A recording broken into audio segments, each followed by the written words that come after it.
When you're getting into fishing, one of the first things you'll notice is how much little gear is involved.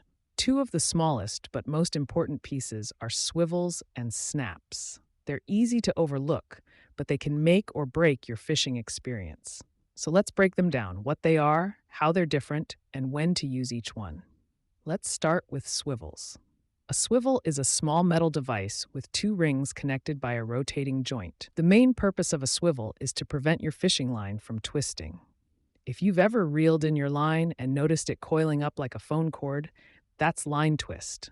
It can weaken your line, mess up your casting, and lead to tangles. Swivels come in different styles, but the most common are barrel swivels and ball bearing swivels. Barrel swivels are simple and affordable, but they don't spin quite as freely. Ball bearing swivels are smoother and stronger. They're ideal for heavier setups or lures that spin a lot, like spoons or inline spinners. You usually tie the swivel between your main line and your leader. This helps if your bait or lure tends to spin, or if you're trolling and covering a lot of water. In saltwater fishing, swivels are especially helpful because many rigs involve long leaders and heavier weights. The swivel keeps everything from getting tangled up. Now let's talk about snaps. A snap is a small clip that opens and closes, kind of like a tiny carabiner. Its job is simple. It lets you change lures quickly. Instead of cutting your line and retying every time you want to switch, you just unclip one lure and clip on another. There are different styles of snaps, but you'll mostly see duo lock snaps, coast lock snaps, or cross lock snaps.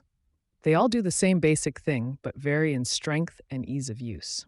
Cross locks, for example, are popular because they're strong and less likely to open accidentally. Now here's where things get interesting, because often you'll see swivel snap combos.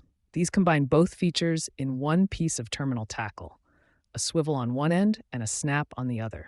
It's convenient, especially for beginners or for certain types of rigs. So what's the difference between when to use a swivel, a snap, or both? Here's a quick way to think about it. If line twist is your main concern, use a swivel. If you're switching lures a lot, use a snap. If you want both, use a swivel snap combo.